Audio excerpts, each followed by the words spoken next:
Colonel Mercer humiliated the civilian contractor in front of everyone, calling her incompetent and threatening her security clearance. But when he saw the classified code tattooed on her arm, everything changed. That marking belonged to a top-secret operation that officially never existed. Hit like if you believe expertise speaks louder than rank. Subscribe for more military stories, and comment where you're watching from. The F-16's engine whined in the dawn air as Harper Lane crouched beside the weapons pylon, her clipboard balanced against her knee. The concrete beneath her boots still held the chill of night, and the scent of jet fuel mixed with the metallic tang of morning frost. Around her, the flight line buzzed with controlled chaos. Crew chiefs shouting coordinates, hydraulic lifts hissing, radio static crackling between maintenance crews. Harper's fingers moved methodically across the sensor readings, cross-referencing the data against her handwritten notes. The numbers told a story she'd seen before, a slight pressure variance in the secondary fuel line that most techs would miss. Her pen scratched against the paper as she marked the correction, her movements precise despite the bitter wind that cut through her issued coveralls. Jesus, who authorized this civilian on my flight line? The voice cut through the ambient noise like a blade. Colonel Wyatt Mercer's boots struck the tarmac with military precision as he approached, his breath visible in sharp puffs against the gray morning light. His uniform was pressed to razor edges, every crease a statement of authority that Harper had learned to recognize from 50 yards away. She didn't look up, not yet. Her hand tightened imperceptibly around the pen as she finished noting the fuel pressure reading, each digit written with deliberate care. Lane. Mercer's voice carried the kind of command that expected immediate compliance. What the hell do you think you're doing? Harper straightened slowly, keeping her movements measured. The clipboard came with her, held close against her chest like a shield. When she finally met Mercer's eyes, her own were steady despite the tremor that had started somewhere deep in her chest. Checking the secondary fuel distribution, sir. Her voice was quiet, professional. There's a variance that needs a variance. Mercer snatched the clipboard from her hands with a sharp tug that made her step back. His eyes scanned the data with the practiced efficiency of someone who'd spent years reading technical specifications. This is garbage, Lane. Half these numbers don't even make sense. The pilots working nearby had begun to notice. Harper could feel their attention like heat against her back, could hear the subtle shift in conversation as voices dropped to whispers. A sergeant near the nose gear caught another airman's eye and smirked, the expression ugly in the harsh fluorescent light spilling from the hangar. Sir, if you'll just let me explain the readings. Explain. Mercer's laugh was sharp, devoid of humor. You're explaining faulty data that could ground a multi-million-dollar aircraft. This is a joke, right? Someone's idea of testing my patience. Harper's jaw tightened almost imperceptibly.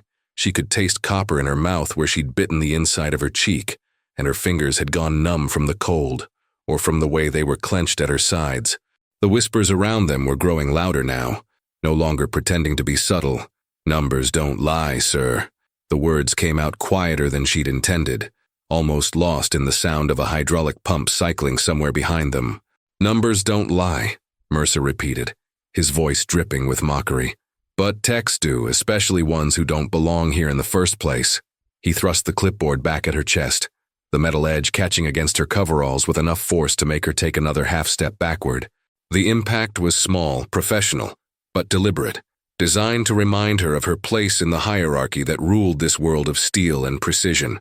As Harper caught the clipboard against her body, her sleeve rode up slightly, just an inch, maybe less, but enough to expose the edge of something dark against her pale skin. Black ink, deliberately placed, numbers that began with the letters RIX. The marking was visible for perhaps 2 seconds before her sleeve fell back into place, but in the harsh morning light, under the scrutiny of a dozen pairs of eyes, those 2 seconds stretched like the moment before an engine catches fire. "Get off my flight line," Mercer said, his attention already turning away from her as if she'd ceased to exist the moment he'd made his point. "And figure out what you're actually supposed to be doing here before you touch another piece of equipment." Harper nodded once, a sharp dip of her chin that could have been mistaken for submission, if not for the way her spine remained perfectly straight. She tucked the clipboard under her arm and turned toward the hangar, her footsteps measured and deliberate against the tarmac. Behind her, the conversation resumed its normal rhythm. punctuated by the occasional laugh that seemed just a little too loud.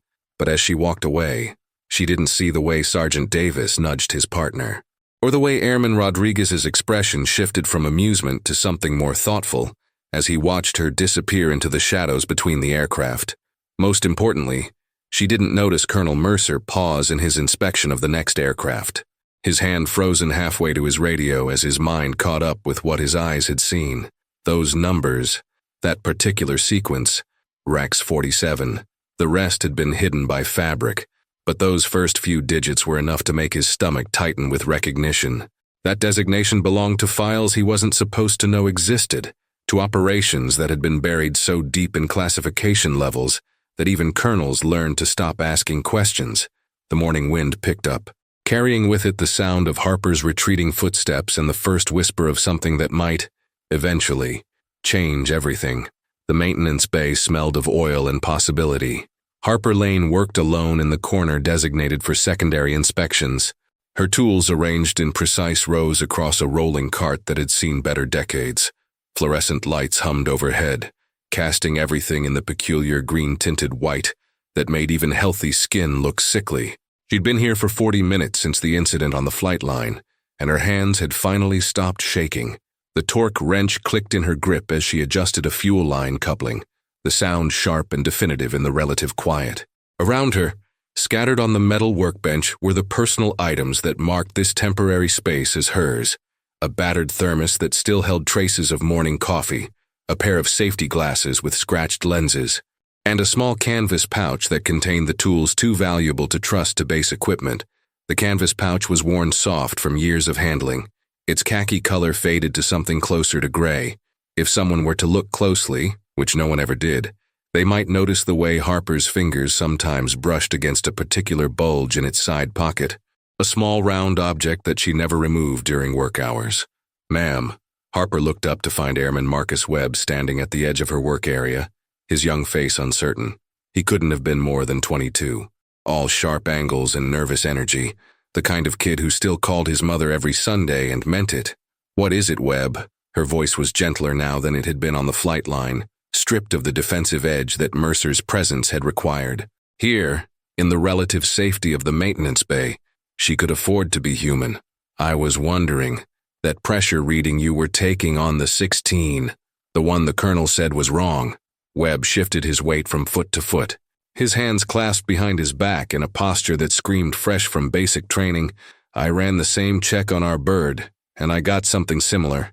Made me wonder if maybe—" He trailed off, clearly unsure how to finish the sentence without implying that a colonel might be wrong and a civilian contractor might be right.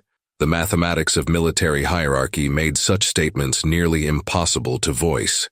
Harper set down her wrench and really looked at him then, noting the way his eyes darted toward the hangar opening where voices carried on the morning air.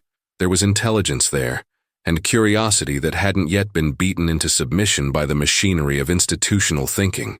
"What did your numbers tell you, Webb?" "That there's definitely a variance, small but consistent across 3 different aircraft." His voice dropped lower, as if sharing classified information, the kind of thing that might not show up until you're pulling G's at altitude. Harper nodded slowly. She reached for her clipboard and flipped to a page covered in her careful handwriting, numbers arranged in columns that told their own story. "Look at this pattern." Webb stepped closer, his attention focused on the data with the intensity of someone who understood that numbers could mean the difference between a successful mission and a smoking hole in the ground. As he studied her notes, Harper found herself watching his profile, remembering what it felt like to be that young, that certain that competence would eventually be recognized and rewarded. "This is—" Webb's voice carried a note of something that might have been respect. "This is really thorough work, ma'am. I mean, most of the contractors we get, they just check the boxes and move on. But this is like you actually care what happens to these birds." Harper's throat tightened unexpectedly. She turned back to her workbench, using the motion to hide the way her eyes had suddenly filled with moisture she couldn't afford to shed. "Not here. Not now. Everyone should care," she said quietly. Her attention focused on organizing tools that were already perfectly organized. "These machines carry people home." The words hung in the air between them, weighted with something larger than their simple meaning. Webb seemed to sense it. his expression shifting to something more thoughtful as he watched Harper work. From across the bay, Sergeant Davis appeared in the doorway, his eyes scanning until they found Webb.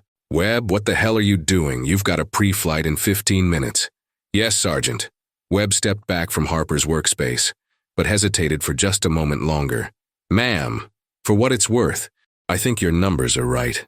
Then he was gone, his boots echoing against concrete as he hurried toward his assigned duties. Harper watched him go, then slowly reached for the canvas pouch on her workbench. Her fingers found the side pocket, tracing the outline of the small round object hidden there. A challenge coin, worn smooth from years of handling, its details softened but still recognizable to those who knew what to look for. On one side, an eagle in flight. On the other, numbers and letters that most people would assume were unit designations or manufacturing codes. Most people, but not everyone. Harper's thumb traced the coin's edge through the fabric, a habit she'd developed during the long months after everything changed.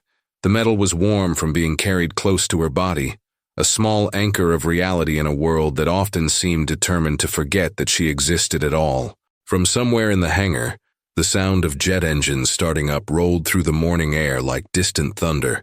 Soon, those aircraft would taxi out to the runway, would climb into the endless sky carrying pilots who trusted their machines completely, because people like Harper had checked and double-checked every system.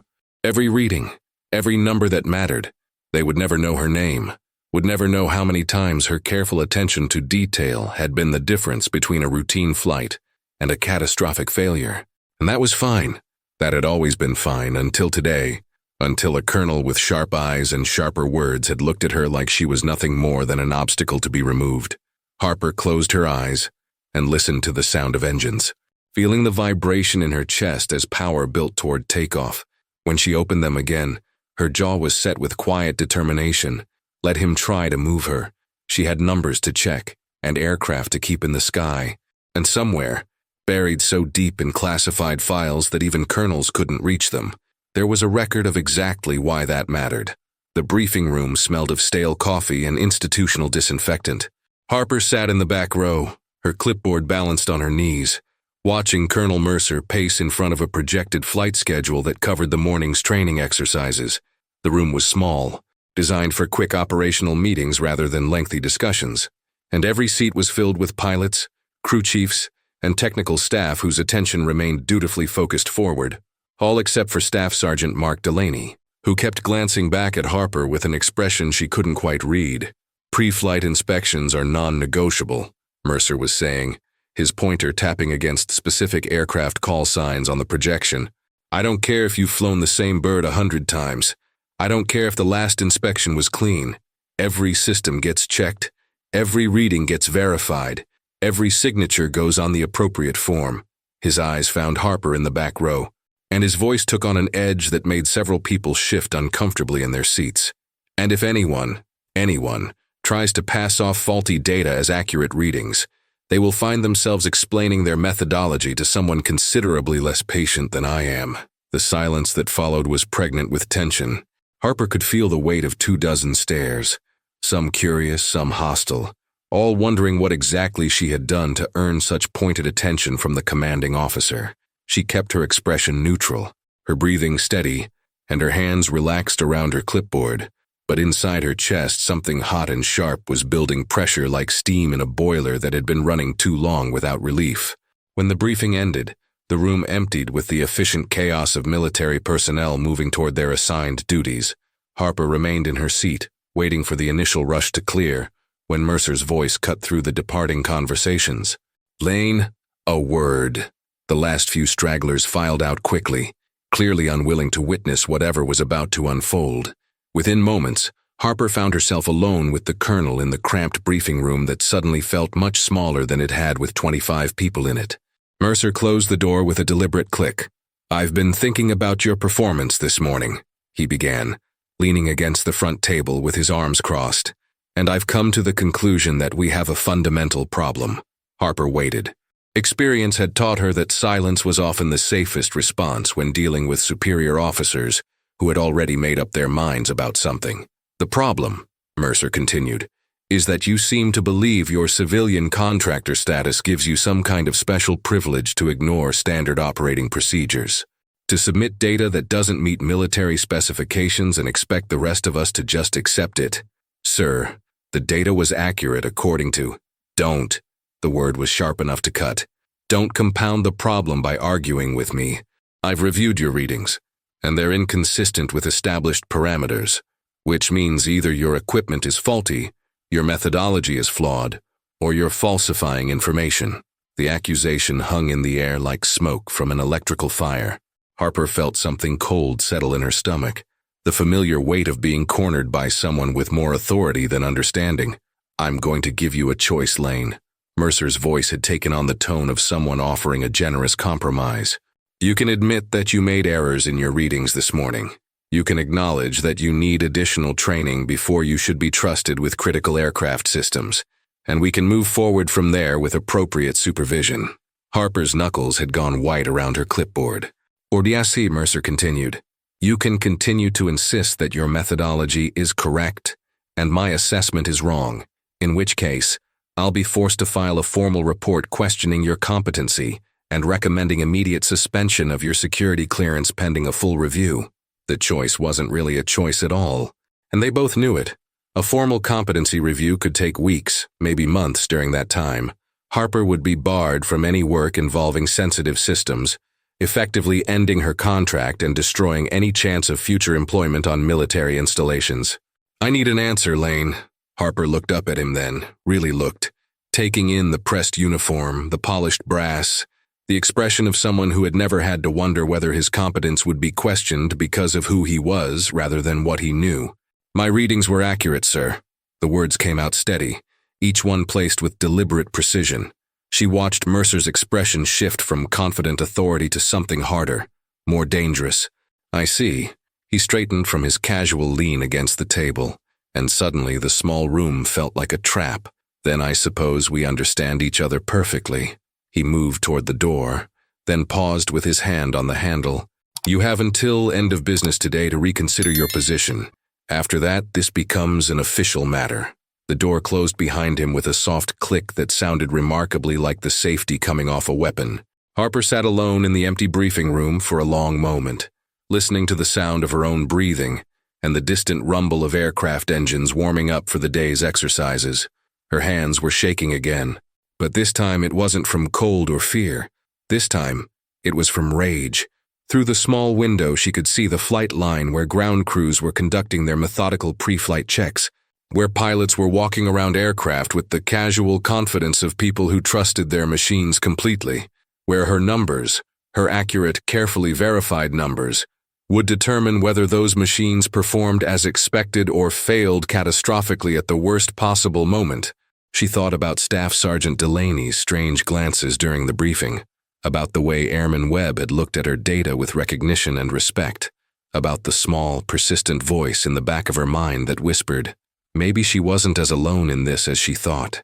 And she thought about the challenge coin in her tool bag, worn smooth by years of handling, carrying codes and symbols that meant something to the right people, if they were still out there, if they remembered. If any of it still mattered after all these years. Harper stood up slowly, gathered her clipboard, and walked toward the door. She had aircraft to inspect, readings to take and numbers to verify, and if Colonel Mercer wanted to make this official, then maybe it was time to make a few things official herself. The base records office occupied a corner of the administrative building that most people walked past without noticing. Staff Sergeant Mark Delaney had been walking past it twice a day for 3 years. But today he stopped, checked the corridor for witnesses, and slipped inside. The clerk behind the desk looked up with the expression of someone whose day had been interrupted by an unnecessary complication. Help you, Sergeant? Need to verify some contractor information, Delaney said, keeping his voice casual. Background check stuff for the Colonel. It wasn't exactly a lie. The Colonel was definitely interested in Harper Lane's background.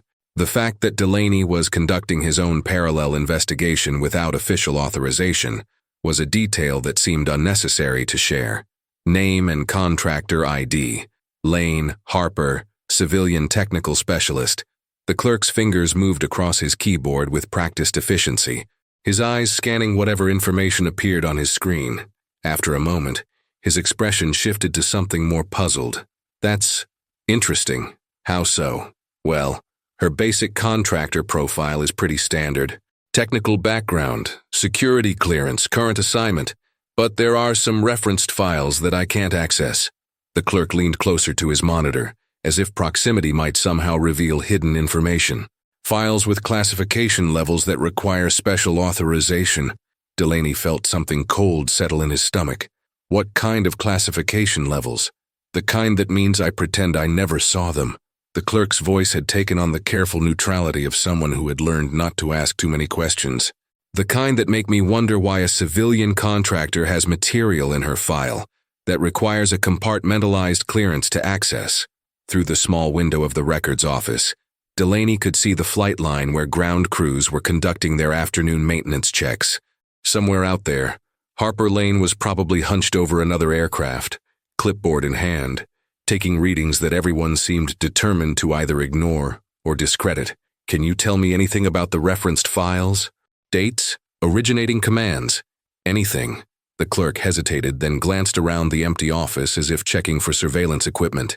There's a date range, 2008 to 2009, and what looks like a reference to something called, he squinted at his screen, Nimbus Protocol. Delaney's blood turned to ice water.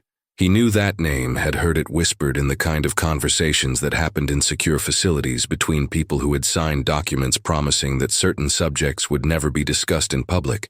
Nimbus Protocol was the kind of operation that officially never existed.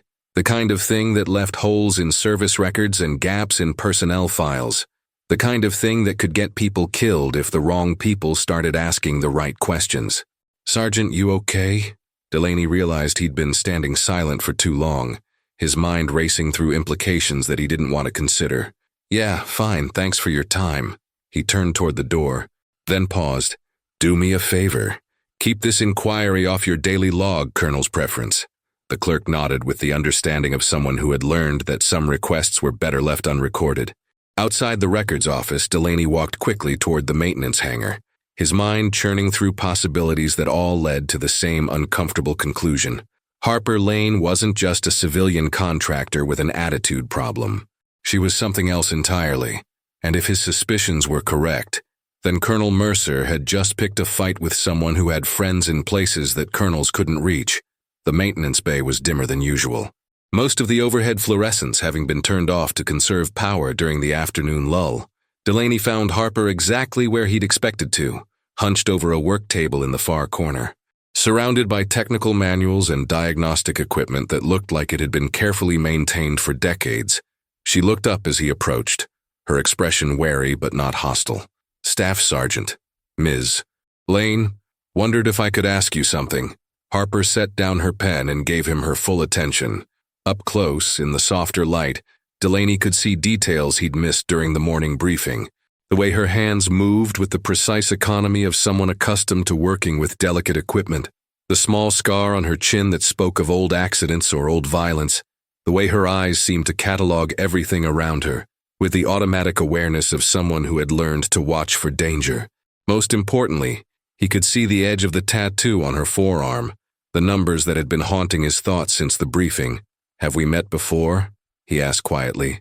I mean, before this assignment. 'Cause there's something familiar about. Harper's expression didn't change, but something shifted in her posture, a subtle tightening around her eyes that suggested he'd touched on something significant. I don't think so, Sergeant, because I keep thinking about those numbers I saw this morning, the ones on your arm. Delaney kept his voice low, conversational. RX-47 something, and I could swear I've seen that sequence before, in a context that makes me think we might have more in common than either of us realized. The silence that followed stretched long enough for Delaney to hear the sound of his own heartbeat. Around them, the maintenance bay hummed with the quiet energy of equipment on standby, waiting for the next crisis that would require immediate and precise action. Finally, Harper spoke. Some numbers are just numbers, Sergeant. Some are something else entirely. It wasn't an answer exactly, but it wasn't a denial either. And for someone who had spent 3 years learning to read between the lines of military communication, it was enough to confirm that his instincts had been correct. Harper Lane was carrying secrets that could change everything. The only question now was whether she trusted him enough to help her survive what was coming. The wind had picked up by late afternoon, sending loose papers skittering across the tarmac and making the flags above the administrative building snap with sharp cracks that echoed off the hangar walls. Harper pulled her jacket tighter as she walked across the flight line, her tool bag slung over one shoulder and her clipboard clutched against her chest. She'd spent the last hour double-checking fuel pressure readings on 3 different aircraft, and every single measurement confirmed what she'd told Colonel Mercer that morning. The variance was real, consistent, and potentially dangerous under high-stress conditions, the kind of thing that might not matter during routine training flights, but could become catastrophic during emergency maneuvers. The kind of thing that someone should probably know about. Behind her, footsteps on concrete announced company. She didn't need to turn around to know it was Mercer. His gait had a particular rhythm that she'd learned to recognize. All sharp precision and controlled authority. Lane. She stopped walking but didn't turn around immediately. Instead, she used the moment to gather herself, to push down the surge of defensive anger that his voice automatically triggered, and to prepare for whatever confrontation he'd been building toward all day. When she finally faced him, he was standing with his hands clasped behind his back, his expression unreadable in the harsh late-afternoon light. "I've been thinking about our conversation this morning," he began, his voice carrying the forced reasonableness of someone who had decided to be magnanimous. "And I've decided to give you one more opportunity to approach this situation rationally." Harper waited. Around them, the flight line continued its end-of-day routine, ground crews securing equipment, pilots completing post-flight inspections, the controlled chaos of a military installation winding down from another day of training exercises. "I spoke with my commanding officer about your performance issues," Mercer continued. "Explained that you seem to have some difficulty accepting feedback and adjusting your methodology accordingly. He agreed that a formal review might be the appropriate next step." The words hit Harper like cold water. A formal review meant paperwork, official channels, questions that she couldn't answer without revealing information that was supposed to remain buried. It meant phone calls to people who had promised that her service record would be protected, but who might not be in a position to honor those promises anymore. It meant the end of everything she'd spent years trying to rebuild. "However," Mercer's voice took on the tone of someone offering an unexpected reprieve, "I'm willing to consider an alternative approach, if you're willing to acknowledge that your readings this morning were incorrect. And if you're willing to accept additional oversight for the remainder of your contract, we can handle this internally. No paperwork, no formal review, no permanent record of the incident." Harper could feel the trap closing around her like the walls of a building that was collapsing in slow motion. She could see the calculation in Mercer's eyes, the satisfaction of someone who had maneuvered an opponent into an impossible position. "All you have to do is admit you made a mistake," he said quietly. Simple as that. For a moment, Harper found herself actually considering it. It would be so easy to just nod, to mumble an apology, to accept the humiliation in exchange for the safety of obscurity. She could finish her contract, collect her pay, and disappear back into the anonymous world of civilian contractors who moved from base to base like industrial nomads. She could forget about the aircraft that would eventually suffer fuel system failures, because no one wanted to acknowledge that her readings were accurate. She could forget about the pilots who trusted their machines completely, because people like her were supposed to catch the problems before they became emergencies. She could forget about the reason she'd learned to read those systems in the first place. About the people who had died because someone else had made the same calculation Mercer was asking her to make. "No," the word came out steady and clear, cutting through the wind and the ambient noise of the flight line like a knife through fabric.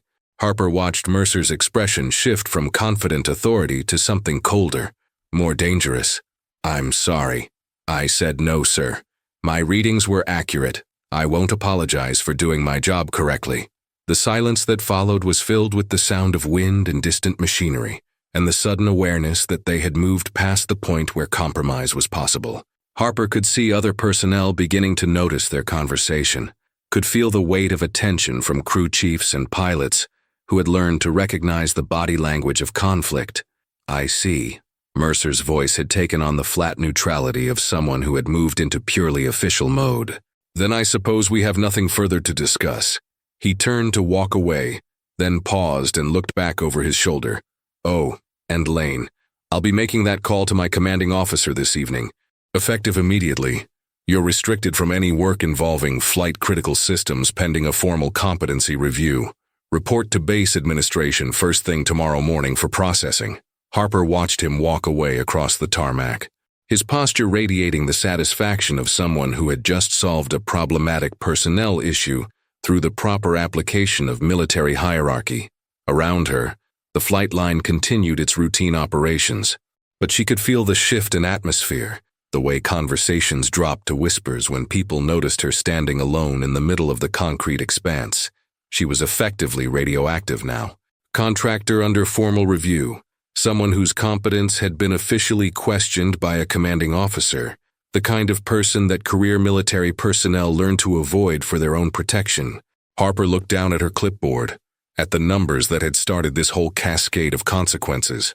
The readings were still accurate, the fuel pressure variance was still real, and somewhere, in files that were buried so deep that even colonels couldn't reach them, there was documentation that proved she knew exactly what she was talking about.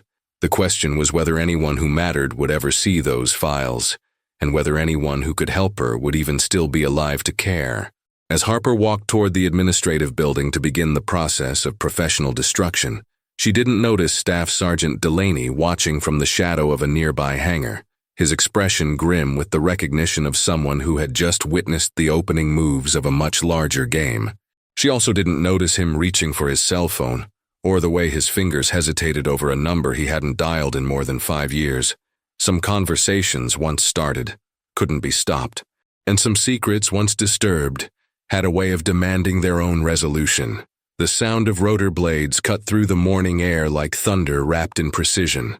Harper looked up from her position near the administrative building, where she'd been waiting for her appointment with the base personnel office, and felt something shift in her chest as she watched the helicopter approach.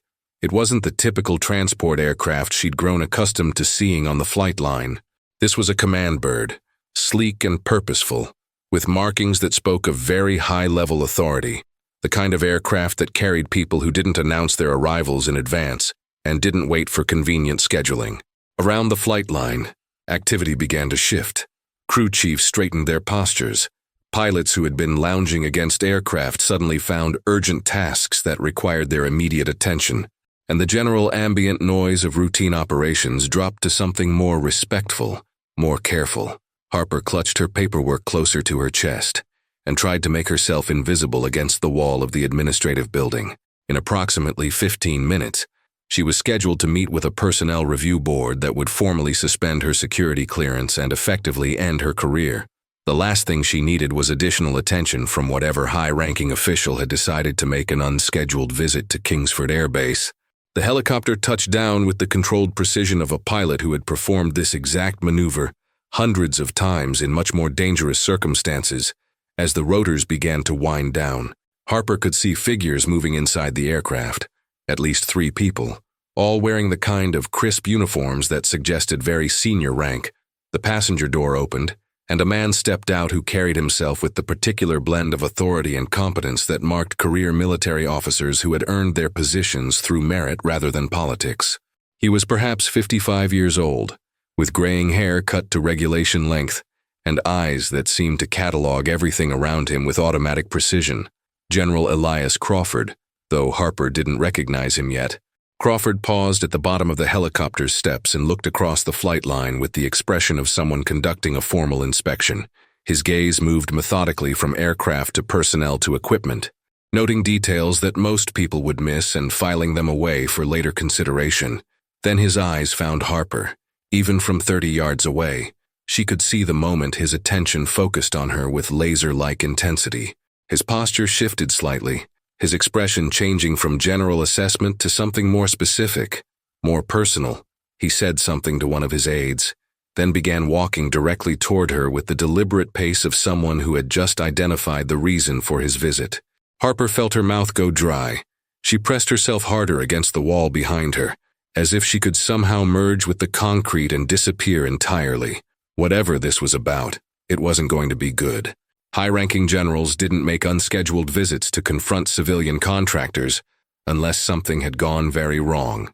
Crawford stopped perhaps 10 feet away from her, close enough that she could see the details of his uniform, the ribbons that spoke of deployments to places that officially didn't exist, the wings that marked him as a pilot, the subtle indicators of rank and authority that placed him so far above her in the military hierarchy that they might as well have been different species.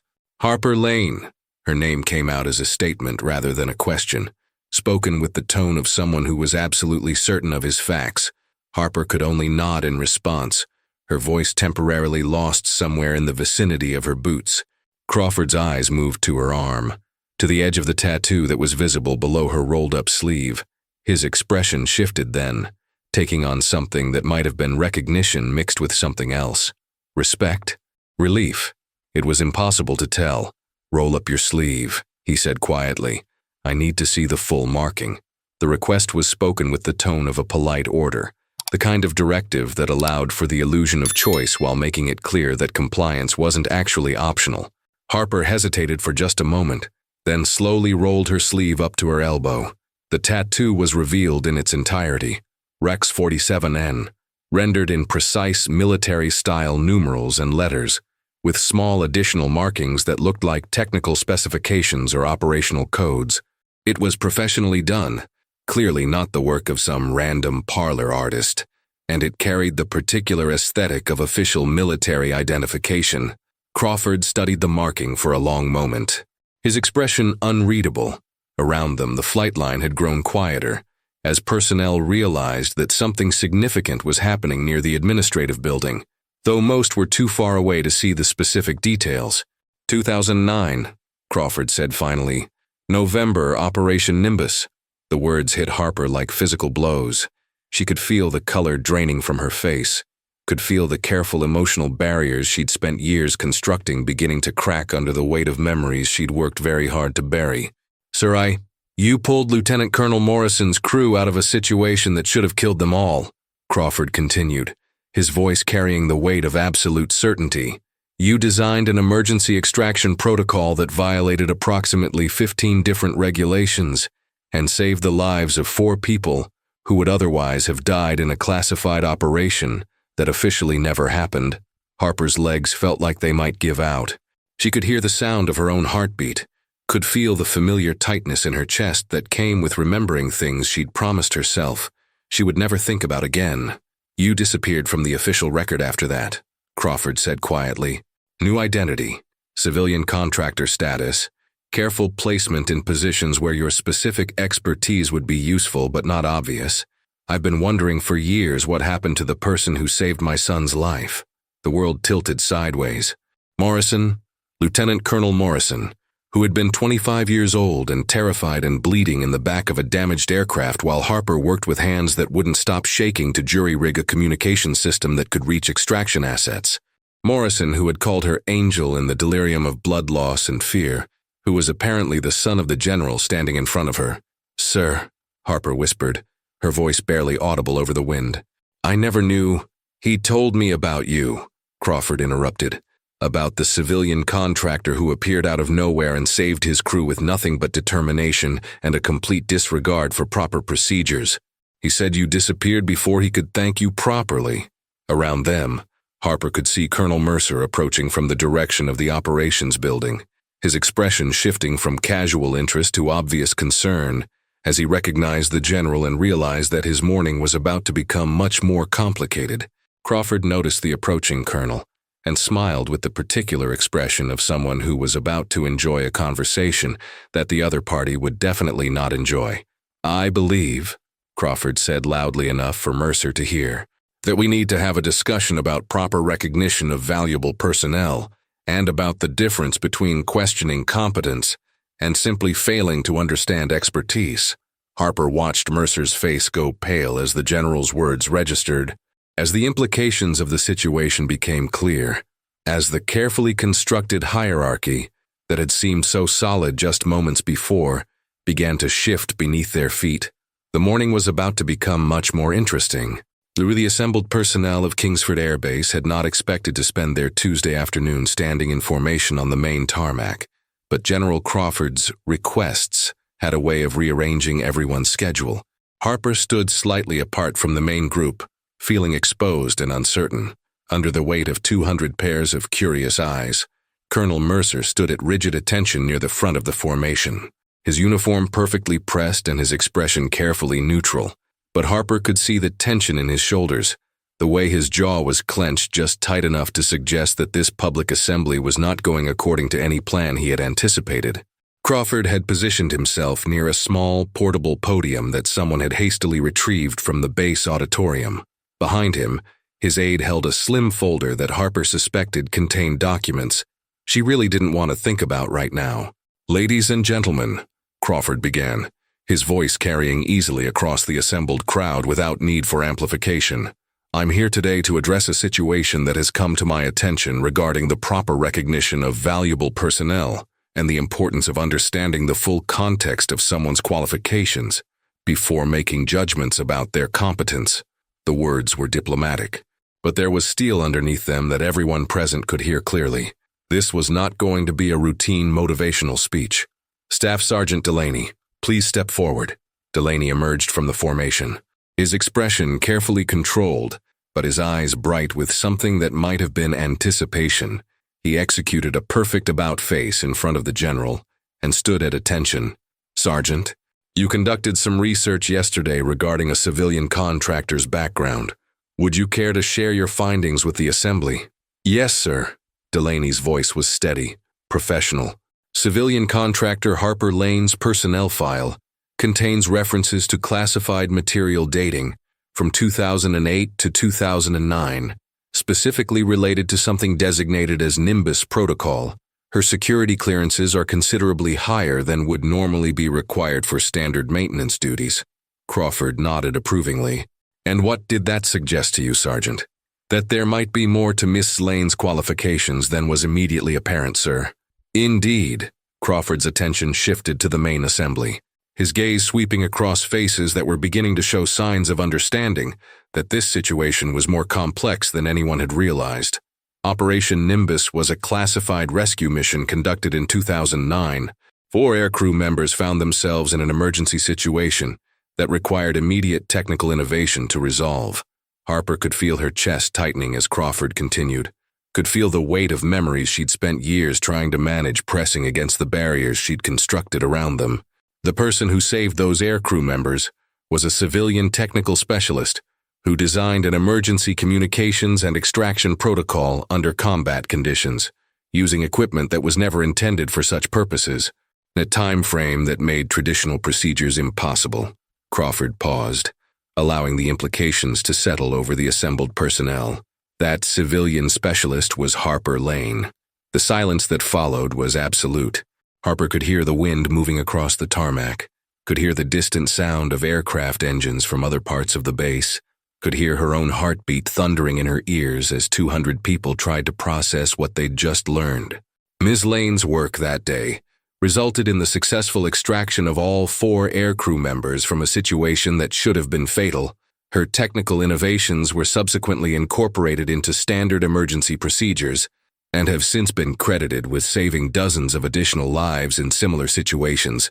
Crawford's voice took on a harder edge as his attention focused on Colonel Mercer, which makes it particularly disturbing to learn that her competence has been questioned, her security clearance threatened, and her professional integrity challenged by personnel who were apparently unaware of her actual qualifications and service record.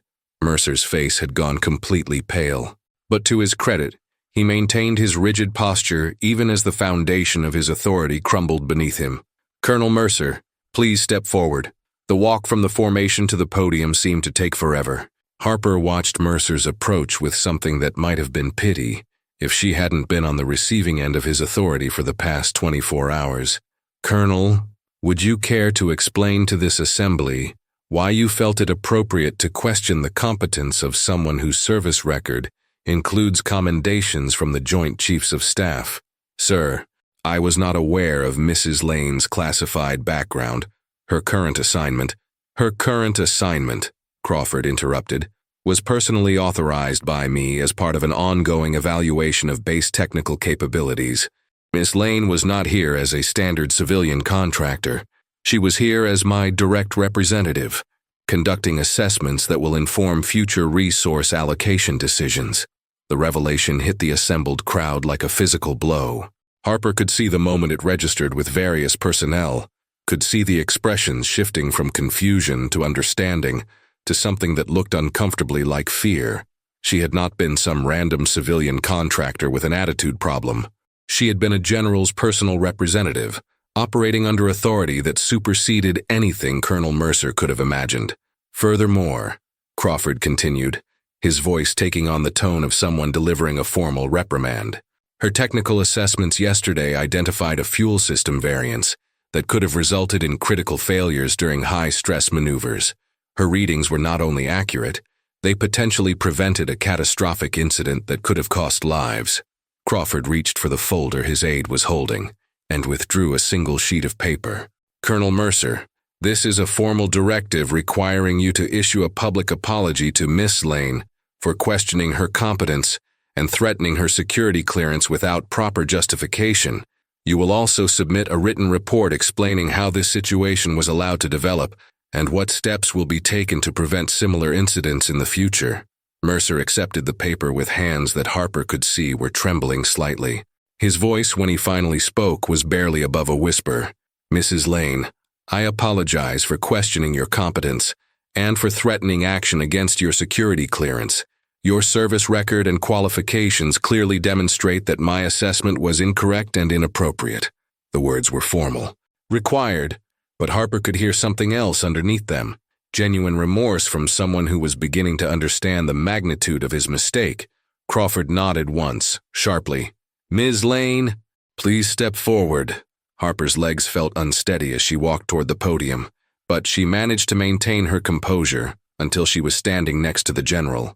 Up close, she could see the details of his uniform, the ribbons that told their own story of service and sacrifice.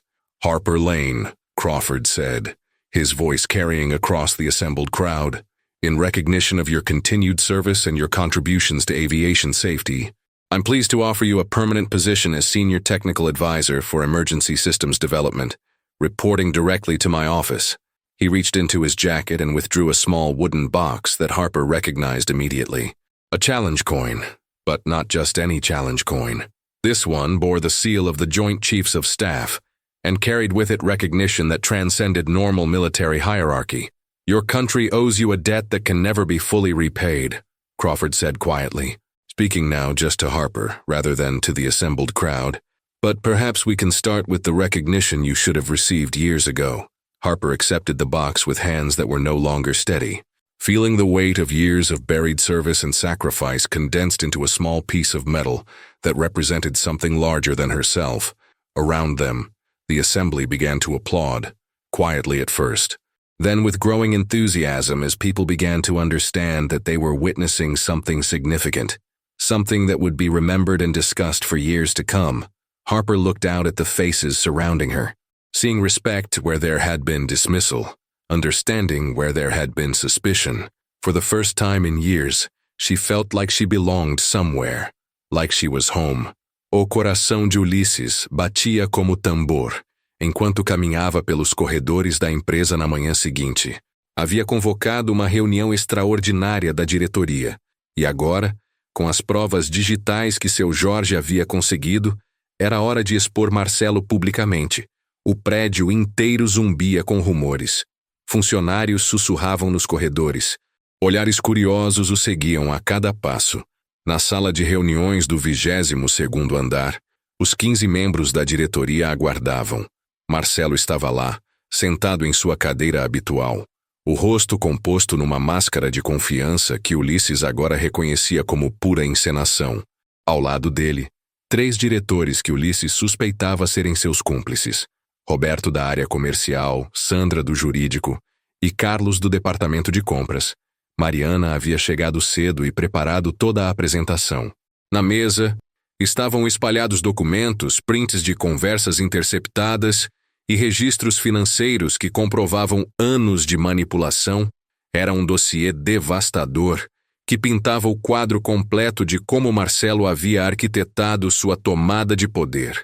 Senhores diretores, começou Ulisses, a voz firme mas carregada de emoção contida. Convoquei esta reunião para apresentar evidências de crimes graves cometidos contra esta empresa e contra minha família. Marcelo se inclinou para a frente, assumindo a postura de quem estava genuinamente preocupado. Ulisses, se você descobriu alguma irregularidade, deveríamos discutir isso primeiro em particular. Não há necessidade de... Assim, Ulisses o interrompeu, conectando seu notebook ao projetor. Especialmente porque essas irregularidades envolvem você diretamente, a primeira imagem que apareceu na tela era um print de uma conversa no WhatsApp entre Marcelo e um número não identificado. A data mostrava 6 meses atrás, e o conteúdo fez vários diretores engasgarem. Preciso que bloqueie todas as ligações e mensagens direcionadas ao Ulisses vindas de qualquer número da região de Águas Mornas. É confidencial e urgente. Isso é fácil de falsificar, gaguejou Marcelo, mas sua voz havia perdido toda a convicção. Pensei que você fosse dizer isso. Ulisses mudou para a próxima tela. Por isso trouxe a análise técnica dos metadados, feita por uma empresa especializada em perícia digital, confirma que as mensagens são autênticas e foram enviadas do seu telefone corporativo. Sandra, do jurídico, estava pálida. Ela havia sido quem processara os documentos de procuração forjados e agora percebia que estava implicada num esquema muito maior do que imaginava. A próxima série de documentos mostrava as transferências financeiras. Marcelo havia desviado sistematicamente recursos da empresa para contas offshore. Usando contratos superfaturados e fornecedores fantasmas, o valor total chegava a 8 milhões de reais ao longo de 3 anos. Roberto, disse Ulisses, dirigindo-se ao diretor comercial, você assinou vários destes contratos. Pode explicar por que uma empresa de materiais de construção cobrou 2 milhões por um serviço que normalmente custaria 200 mil? Roberto abriu e fechou a boca como um peixe fora d'água. Suas mãos tremiam enquanto folheava os documentos que Mariana havia colocado diante dele. Marcelo disse que eram contratos especiais, projetos confidenciais projetos que nunca existiram, completou Mariana, apontando para planilhas detalhadas. Checamos cada endereço, cada nota fiscal, metade dessas empresas são fictícias, registradas em endereços que não existem. O clima na sala ficou sufocante. Outros diretores começaram a se afastar instintivamente de Marcelo e seus cúmplices, como se a corrupção fosse contagiosa. Mas a evidência mais devastadora, continuou Ulisses, a voz ganhando força, não é financeira, é pessoal. A tela mudou para mostrar dezenas de mensagens interceptadas. Eram todas de Tadeu, desesperadamente tentando entrar em contato com Ulisses ao longo dos meses. As mensagens começavam formais e se tornavam progressivamente mais emocionais. Ulisses, a mãe está internada. Por favor, me liga. Não entendo por que não responde. Ela está perguntando por você. Os médicos disseram que não tem muito tempo. Por favor, pelo amor que você um dia teve por nossa família, me dê uma chance de explicar. Ela morreu ontem. Perguntou por você até o final. O silêncio na sala era absoluto. Vários diretores tinham lágrimas nos olhos. Helena, a diretora de recursos humanos, cobria o rosto com as mãos. Marcelo estava encurralado, mas tentou um último contra-ataque. Isso tudo pode ter sido manipulado. Ulisses está claramente instável emocionalmente. Vocês viram como ele tem se comportado, chorando na empresa, confraternizando com funcionários de nível inferior. Funcionários de nível inferior. A voz veio da porta da sala. Era Rafaela, carregando a Melinha e acompanhada por seu Jorge. Ulisses havia pedido para que viessem testemunhar este momento. Rafaela entrou na sala com dignidade. Apesar de estar claramente intimidada pelo ambiente corporativo, a Melinha observava tudo com curiosidade, balbuciando baixinho. Senhor Marcelo, disse Rafaela, a voz firme apesar dos nervos. Eu escutei várias das suas ligações. O senhor não sabia, mas eu estava limpando o escritório ao lado quando conversava com pessoas sobre manter o Ulisses isolado e não deixar a família dele atrapalhar os negócios. Isso é inadmissível, explodiu Marcelo, uma faxineira espionando conversas privadas. Uma funcionária honesta ouvindo por acaso um chefe planejando destruir a vida de outro, corrigiu Mariana friamente. Seu Jorge se aproximou da mesa e colocou um gravador digital no centro. E eu gravei várias conversas também, disse calmamente. Inclusive aquela em que Marcelo me ofereceu R$50 mil para alterar registros contábeis e fazer parecer que Ulisses estava desviando dinheiro da empresa. O gravador começou a reproduzir uma conversa clara como cristal. Voz de Marcelo. Jorge, você sempre foi leal à empresa. Agora preciso que seja leal a mim. Ulisses está perdendo a razão e alguém precisa proteger nossos empregos.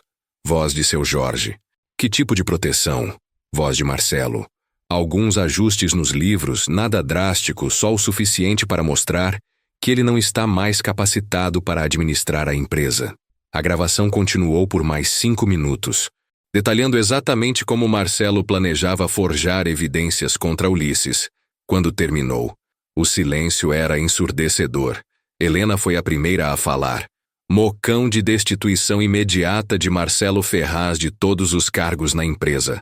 Com acionamento da Justiça Criminal e Civil, segundo a moção, disse rapidamente o diretor de engenharia, a votação foi unânime, exceto pelos 3 cúmplices de Marcelo que se abstiveram. Marcelo se levantou lentamente, o rosto contraído em uma mistura de raiva e desespero. Vocês não sabem o que estão fazendo, disse, a voz baixa mas venenosa. Sem mim, essa empresa vai à falência em 6 meses. Eu sou quem realmente mantém tudo funcionando enquanto Ulisses brinca de empresário. Na verdade, interveio Mariana, abrindo uma pasta diferente.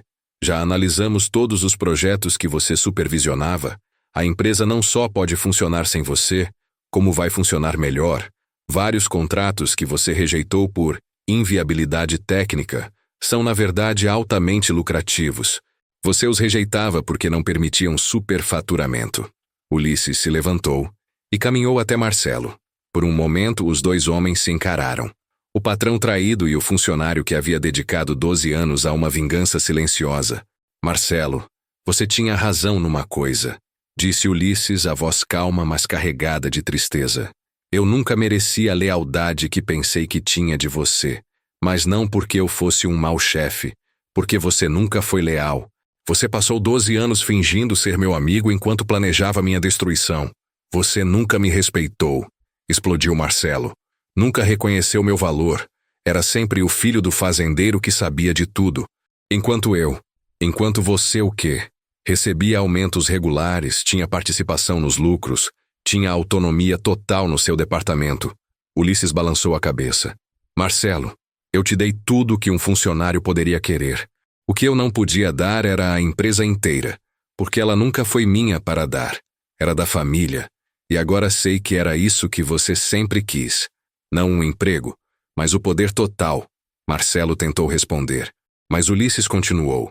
Sabe qual é a diferença entre nós quando descobri que tinha perdido minha família? Chorei. Quando você descobriu que não conseguiria roubar minha empresa, planejou destruir tudo que eu amava. Isso não é ambição, Marcelo. É crueldade. A segurança da empresa chegou naquele momento, acompanhada por 2 policiais civis. Marcelo foi retirado da sala algemado, ainda gritando ameaças e acusações. Roberto, Sandra e Carlos foram suspensos pending further investigation.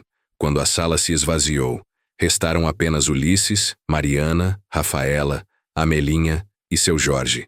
A criança havia dormido durante toda a confusão, aninhada no colo da mãe como se nada daquilo a afetasse. Acabou, disse Mariana, exalando um suspiro longo. Não, corrigiu Ulisses, olhando pela janela para a cidade lá embaixo. Agora começa. Agora eu finalmente posso construir a empresa que sempre quis ter, com as pessoas certas ao meu lado. Rafaela se aproximou timidamente. Senhor Ulisses, eu não sei se é apropriado eu ter participado disso. Talvez seja melhor eu procurar outro emprego. Rafaela, interrompeu Ulisses, se virando para ela.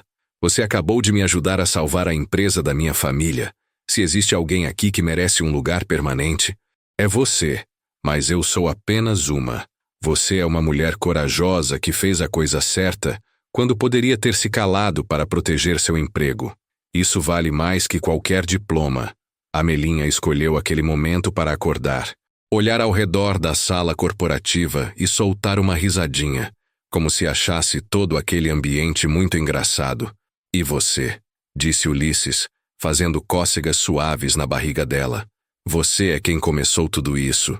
Se não fosse por aquela foto, a menina bateu palmas, obviamente sem entender as palavras, mas captando perfeitamente a alegria no tom de voz, do lado de fora da sala, através das janelas panorâmicas.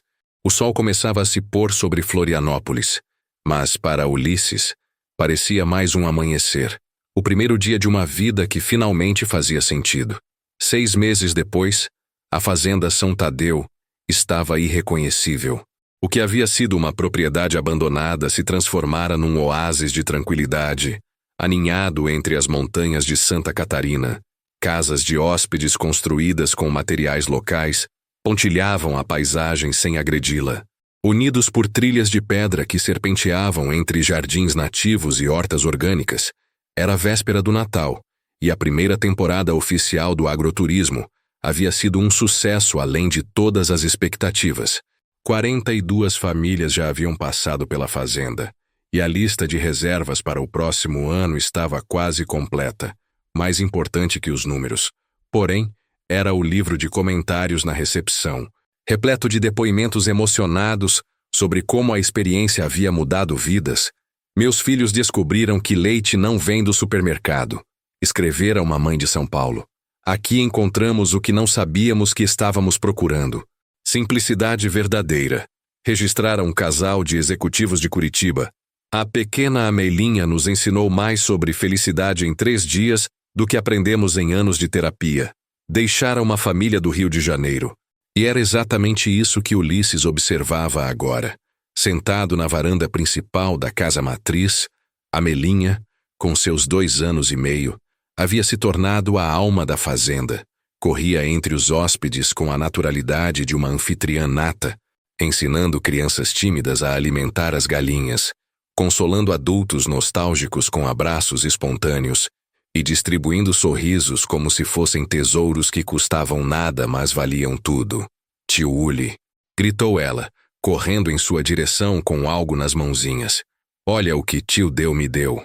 Era uma boneca de milho. Artesanato tradicional da região que Tadeu havia aprendido com os avós e agora ensinava aos hóspedes. Amelinha a segurava com a reverência de quem segura algo sagrado. Que linda princesa!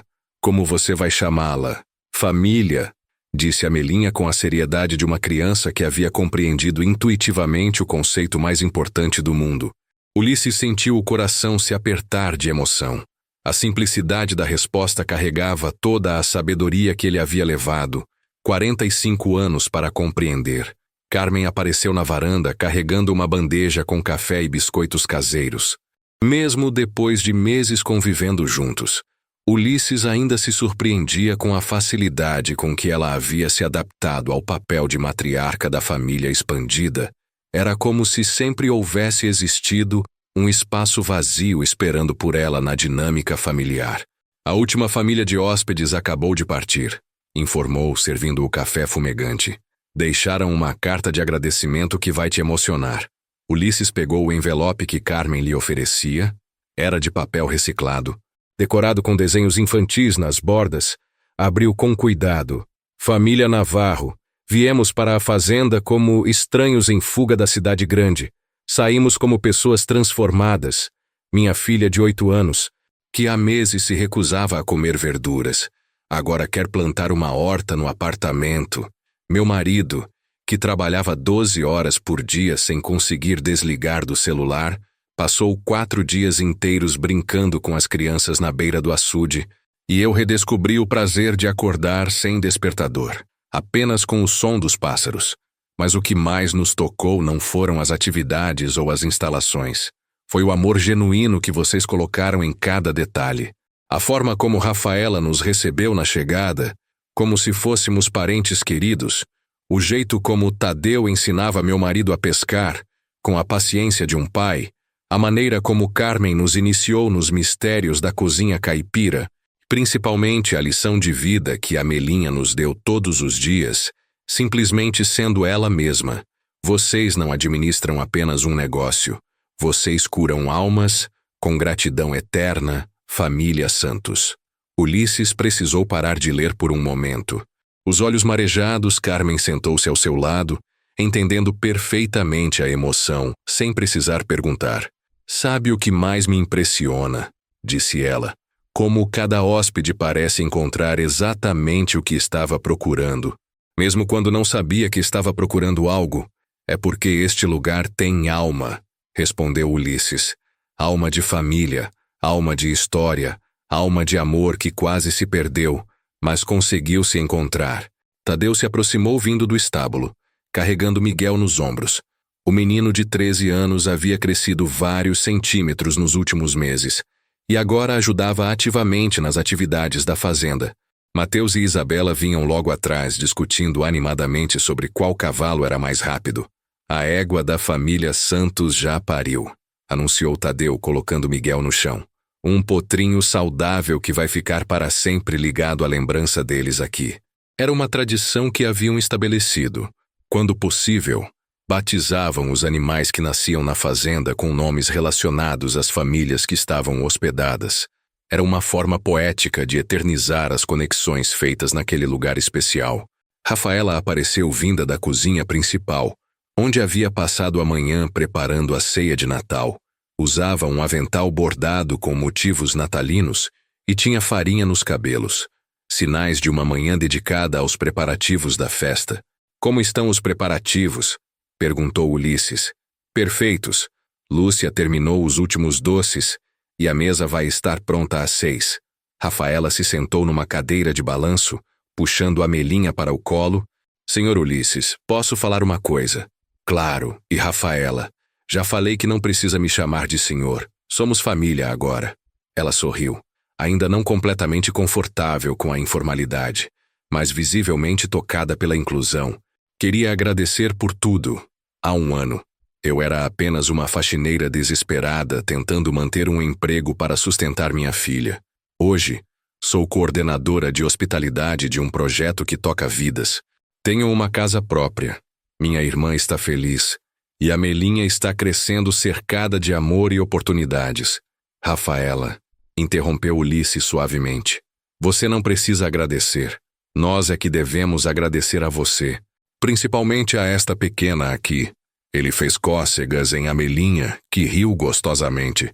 Se ela não tivesse entregado aquela foto, tudo aconteceu do jeito que tinha que acontecer, disse Carmen, com a sabedoria prática que a caracterizava. Amelinha foi apenas o instrumento. O amor já existia. Só precisava de uma oportunidade para se manifestar. O sol começava a se pôr atrás das montanhas, pintando o céu com tons de dourado e rosa que se refletiam na superfície calma do açude. Era a hora mágica do dia na fazenda, quando a luz suave transformava a paisagem num quadro impressionista. Vamos ver o pôr do sol no açude, sugeriu Tadeu. É tradição de véspera de Natal. A família inteira se dirigiu para a margem do açude em procissão informal. Ulisses caminhava ao lado de Tadeu, os dois irmãos finalmente em sincronia após décadas de desencontros. Carmen trazia uma garrafa de vinho produzido na região, enquanto Rafaela carregava a Melinha, que observava tudo com os olhos grandes cheios de curiosidade. Miguel, Mateus e Isabela correram à frente, disputando quem chegaria primeiro ao deck de madeira que haviam construído sobre a água. Lúcia apareceu vinda da cozinha, juntando-se ao grupo com as mãos ainda cheirando aos temperos da ceia. Sentados no deck, com os pés na água morna, a família observou em silêncio reverente o espetáculo diário da natureza. O sol desceu lentamente, projetando sombras longas dos eucaliptos na água e criando uma sinfonia de cores que mudava a cada segundo. A Melinha quebrou o silêncio com sua voz cristalina. Tio Uli, por que o sol vai embora? Para que a lua possa vir brincar, respondeu ele, surpreendendo-se com a naturalidade da resposta poética. E ele volta amanhã. Sempre volta, princesa, sempre volta. A resposta carregava muito mais significado do que uma criança de 2 anos poderia compreender. Era sobre segundas chances, sobre perdões, sobre famílias que se reencontram mesmo depois de décadas perdidas. Carmen serviu o vinho para os adultos e suco de uva para as crianças. E Tadeu propôs um brinde a esta família que se encontrou, a este lugar que nos acolheu e aos hóspedes que nos ensinam diariamente que hospitalidade verdadeira é amor em ação. A Melinha, que começou tudo, acrescentou Ulisses erguendo o copo na direção da menina. Há recomeços, disse Rafaela timidamente. Há nunca ser tarde demais para consertar o que está quebrado, completou Lúcia. A Melinha, que não entendia as palavras, mas captava perfeitamente a energia, bateu palmas entusiasmadamente, fazendo todos rirem. Quando as estrelas começaram a aparecer no céu que escurecia, a família voltou para a casa principal. A mesa da ceia estava posta na varanda coberta, iluminada por velas e decorada com flores colhidas no próprio jardim. Era um cenário simples, mas carregado de significado. Cada lugar na mesa representava uma vida que havia encontrado seu rumo. Durante o jantar, enquanto saboreavam a comida preparada com amor e ingredientes da própria terra, cada um compartilhou sua gratidão pelo ano que passara. Miguel agradeceu por ter descoberto o gosto pela natureza. Mateus, por ter aprendido a cuidar dos animais. Isabela, por ter ganhado uma irmã em Amelinha. Lúcia agradeceu pela segunda chance na vida e pelo trabalho que amava. Carmen, por ter visto a família se multiplicar e se fortalecer. Tadeu, por ter recuperado o irmão e descoberto que o perdão é mais poderoso que o orgulho. Rafaela agradeceu por Amelinha ter encontrado uma família tão grande e amorosa para crescer. E Ulisses agradeceu por ter aprendido que a verdadeira riqueza não se mede em dinheiro, mas em momentos como aquele, cercado pelas pessoas que amava, numa terra que honrava a memória de quem veio antes, construindo algo que duraria para as gerações futuras. Amelinha, que havia comido e brincado até o cansaço, dormiu no colo de Ulisses durante as últimas conversas da noite. Ele a observou por longos minutos, maravilhado com a perfeição daquele rostinho relaxado. Sabe o que ela me ensinou? Sussurrou para Carmen, que estava sentada ao seu lado. O que às vezes os anjos vêm disfarçados de crianças pequenas, carregando fotos antigas e sorrisos que podem curar corações partidos. Carmen sorriu, tocando gentilmente o cabelo da menina. E que família não é só quem nasce junto, mas quem escolhe ficar junto. Quando finalmente se levantaram da mesa, já passava da meia-noite, era oficialmente Natal, e a fazenda dormia em paz, sob um manto de estrelas que pareciam abençoar aquele pedaço de paraíso terrestre que haviam criado juntos. Ulisses carregou Amelinha até o quarto que ela dividia com Rafaela na casa principal. Ao colocá-la na cama, a menina abriu os olhos por um momento e sussurrou: Tio Uli, família. Sim, princesa. Família? E enquanto cobria a criança que havia mudado sua vida para sempre, Ulisses compreendeu que aquela era a definição perfeita de felicidade. Um lar cheio de amor, uma mesa cercada de risos e a certeza de que, não importa o que o futuro trouxesse, nunca mais estaria sozinho. A foto antiga que Amelinha havia encontrado na garagem estava agora emoldurada na cabeceira da cama dela, ao lado de uma nova. Toda a família reunida na varanda da fazenda, com sorrisos que irradiavam a felicidade genuína de quem havia encontrado o lugar onde pertencia. E na parede oposta, uma frase bordada por Lúcia em ponto cruz: Lar é onde a família está reunida. Era simples, verdadeiro, e resumia perfeitamente a jornada que os havia trazido até ali. Do lado de fora, a fazenda dormia tranquila sob a proteção das montanhas e das estrelas, guardando em cada canto a promessa de que o amor sempre encontra um jeito de triunfar sobre a dor. E que as famílias verdadeiras são aquelas que escolhemos construir com o coração.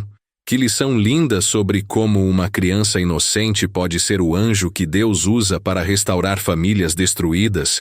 A pequena Amelinha provou que às vezes os maiores milagres vêm nos menores pacotes, de uma garagem fria e solitária para uma fazenda cheia de vida e amor. Às vezes precisamos perder tudo para encontrar o que realmente importa. Se essa história te emocionou tanto quanto emocionou a gente,